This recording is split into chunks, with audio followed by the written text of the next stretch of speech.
Triều Tiên phóng thử tên lửa có thể chọc thủng lá chắn phòng thủ của Hàn Quốc, Nhật Bản. Đài Loan bắt đầu tập trận Hán Quan lớn nhất năm, chống Trung Quốc chiếm đảo. 150 chiến binh Taliban ngỡ ngàng với cung điện của cựu phó tổng thống Afghanistan. Trung Quốc kêu gọi WHO điều tra giáo sư Mỹ có 35 năm nghiên cứu virus corona. Máy bay Nga hạ cánh khẩn cấp, 4 hành khách thiệt mạng. Mưa bão và dịch bệnh lại tấn công miền Nam Trung Quốc. Tại Nga, các nhạc công biểu diễn thăng hoa bên miệng núi lửa. Tất cả sẽ có trong bản tin đặc biệt cập nhật những tin tức nóng nhất trên kênh FBNC.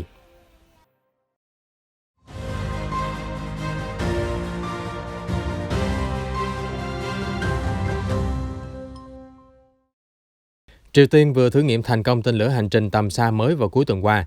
Theo hãng thông tấn nhà nước KCNA tuyên bố vào sáng nay 13 tháng 9, các nhà phân tích cho rằng đây có thể là vũ khí hạt nhân chiến lược đầu tiên của Triều Tiên.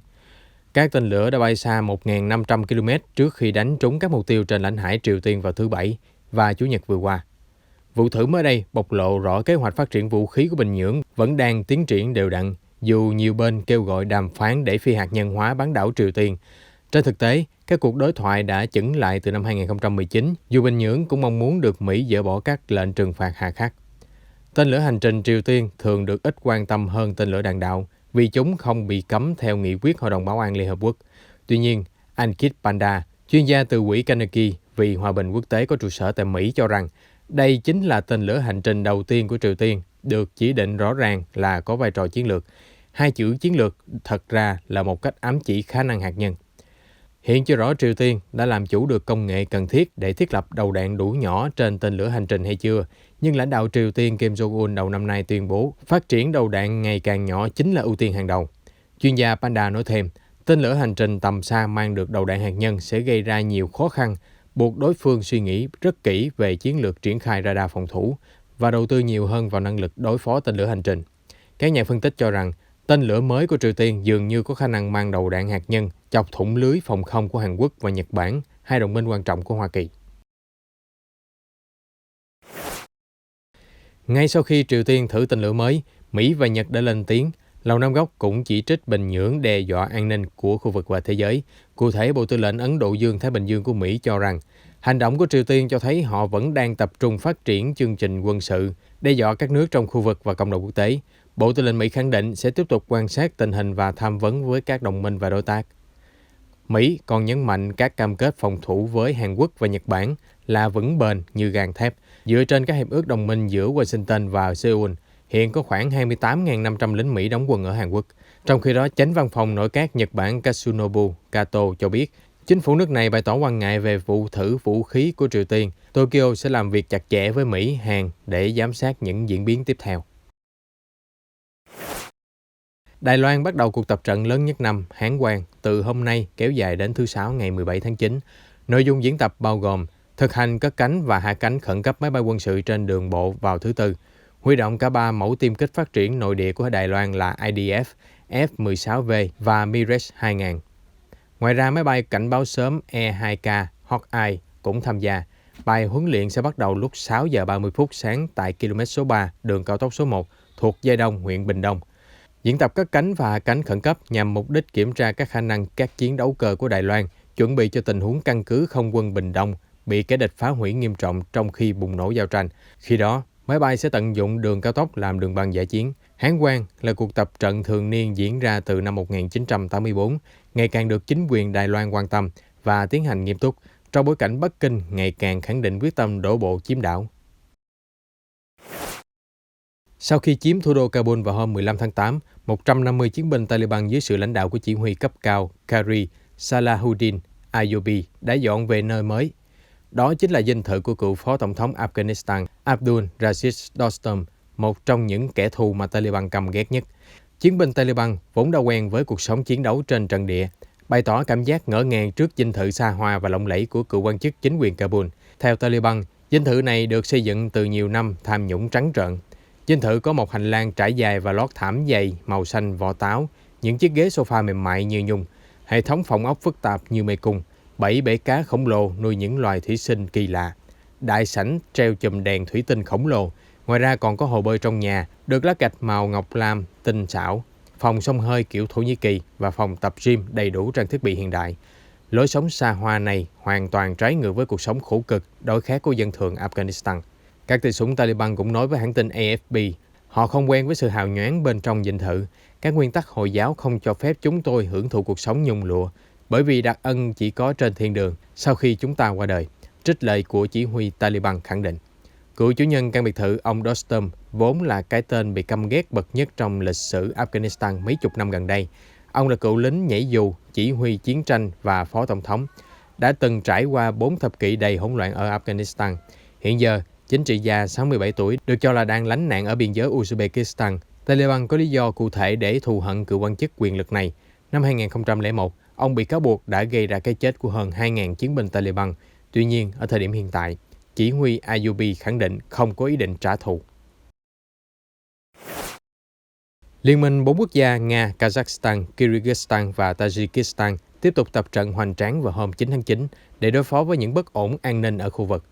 Trong bối cảnh Mỹ đã rút khỏi Afghanistan, tạo rủi ro cho các tổ chức cực đoan có thể trỗi dậy mạnh mẽ, các nước tham gia tập trận thuộc khối liên minh quân sự có tên là Tổ chức Hiệp ước An ninh Tập thể, viết tắt là CSCO. Cuộc tập trận mới đây liên quan đến chiến dịch trên bộ với sự hỗ trợ của không quân.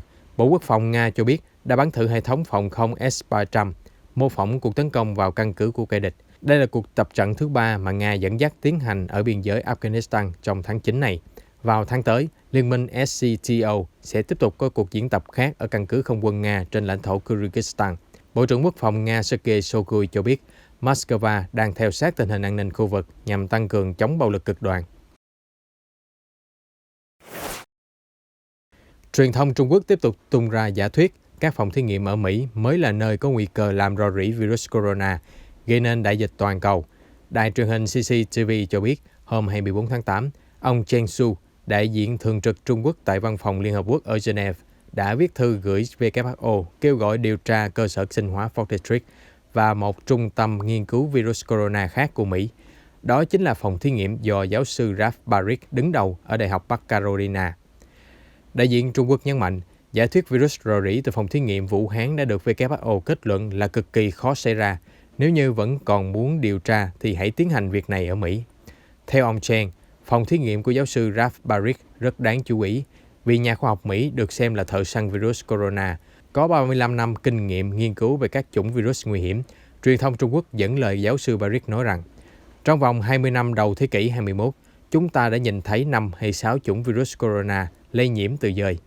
Bắc Kinh cho rằng giáo sư Baric không chỉ lấy mẫu phẩm và nghiên cứu virus sống trên dơi, mà còn có thể biến đổi gen virus corona để tạo nên các biến chủng mới.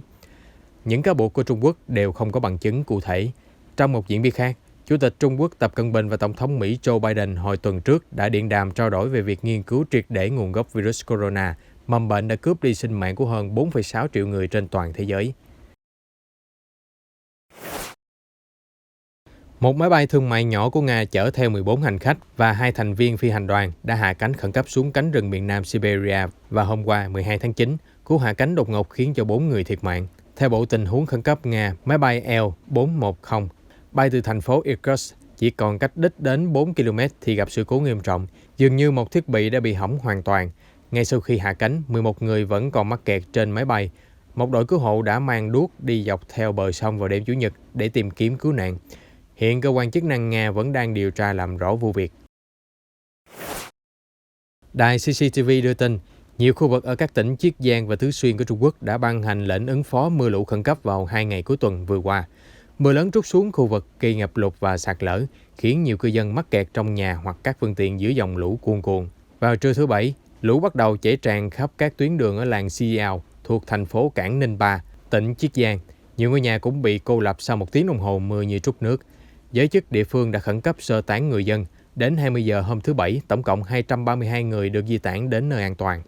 Trong khi đó, vào hôm qua, 12 tháng 9, ở huyện Cổ Lận, tỉnh Tứ Xuyên, giới chức đã ban hành biện pháp ứng phó mức 4 đối với lũ quét. Khoảng trưa hôm qua, mưa lũ và sạt lở liên tiếp khiến ít nhất 20 người mắc kẹt ở 5 khu vực khác nhau. Đội cứu hộ đã dùng xuồng bơi, thiết bị không người lái và nhiều dụng cụ cứu hộ khác để tiếp cận 23 người mắc kẹt và sơ tán cho hơn 200 người dân khác. Bão Chantu đã lướt qua Đài Loan và không để lại hậu quả nghiêm trọng. Hiện cơn bão đang tiến về miền Nam Trung Quốc, buộc giới chức Thượng Hải và các nơi lân cận phải đóng cửa trường học, tàu điện ngầm, tàu hỏa và đình chỉ tất cả các chuyến bay. Sức gió tại mắt bão là hơn 170 km/h. Chantu không còn được xếp vào nhóm siêu bão, nhưng vẫn có sức tàn phá lớn. Thành phố 26 triệu dân Thượng Hải và các địa phương ven biển dự báo sẽ hứng chịu gió giật mạnh kèm theo mưa lớn. Tất cả các chuyến bay tại sân bay quốc tế Phố Đông đã bị hủy từ lúc 11 giờ sáng hôm qua, trong khi các chuyến bay ở sân bay nhỏ hơn là Hồng Kiều cũng bị đình chỉ từ lúc 3 giờ chiều. Từ hôm nay, 13 tháng 9, các cảng Thượng Hải dừng dịch vụ xuất nhập khẩu hàng hóa cho đến khi có thông báo tiếp theo. Cơ quan khí tượng Trung Quốc dự báo bão Chantu sẽ gây ra mưa lớn khoảng 250 đến 280 mm ở nhiều nơi thuộc các tỉnh thành Giang Tô, Thượng Hải và Chiết Giang. Ổ dịch Covid-19 mới bùng phát ở tỉnh Phúc Kiến, miền Nam Trung Quốc vẫn chưa được dập tắt. Đến sáng nay ngày 13 tháng 9 vừa báo cáo thêm 22 ca nhiễm. Tỉnh Phúc Kiến đã khẩn trương xét nghiệm tất cả các học sinh và giáo viên, đạt mục tiêu hoàn thành trong tuần này. Thành phố Hà Môn của tỉnh cũng đã phong tỏa 2 quận và một bệnh viện sau khi phát hiện F0. Ủy ban Y tế quốc gia đã cử nhóm chuyên gia đến tỉnh Phúc Kiến để truy vết chùm lây nhiễm trong cộng đồng, đặc biệt chú trọng đến các trường học và nhà máy ở thị trấn Phủ Điền, nơi có nhiều ca nhiễm nhất.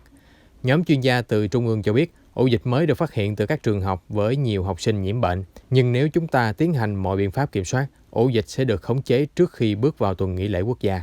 Chương trình tiêm chủng cho học sinh đang được đẩy mạnh, nhất là ở các khu vực nguy cơ cao. Giới chức cho biết, các F0 đợt này đều mắc biến chủng Delta, có thể lây lan từ một bệnh nhân trưởng thành đi từ Singapore về Phúc Kiến hôm 4 tháng 8. Hồi tháng trước, Trung Quốc đã khống chế thành công các chuỗi lây nhiễm biến thể Delta trên toàn quốc.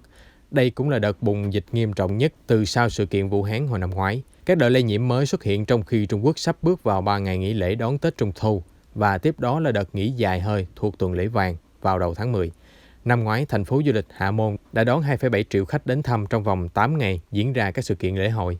Năm nay do dịch bùng phát, ngành du lịch có thể bị tổn thất nặng nề. Những nghệ sĩ biểu diễn âm nhạc cổ điển Nga vừa trải qua cảm xúc thăng hoa khi biểu diễn bên miệng núi lửa Goli cao gần 1.800 mét. Theo các nhà khoa học, núi lửa này vẫn còn hoạt động với đợt phun trào gần đây nhất diễn ra vào thập niên 80. Dù tiềm ẩn nguy hiểm, hơn nữa đường lên núi rất dài và quanh co, phải chống chọi với gió lớn, nhưng tất cả các nhạc công đều vô cùng hào hứng khi được biểu diễn trên đỉnh núi lửa. Chơi nhạc ở đây là một niềm hạnh phúc thuần túy, giống như một giấc mơ vậy, trích lời tay chơi guitar nổi tiếng Dmitry Illarionov nói với Reuters. Buổi concert vừa qua như hợp âm đẹp đẽ khép lại đại nhạc hội mang tên Cuộc Viễn Chinh âm nhạc, nơi mà các nhạc công nổi tiếng đã đi qua nhiều vùng danh lam thắng cảnh nổi tiếng của nước Nga để biểu diễn những khúc hòa tấu hay nhất giữa khung cảnh thiên nhiên hùng vĩ. Chúng tôi sẽ cập nhật những sự kiện quốc tế mới nhất trong bản tin nóng phát sóng vào lúc 15:30 hàng ngày trên kênh FBNC. Xin mời quý vị đón xem.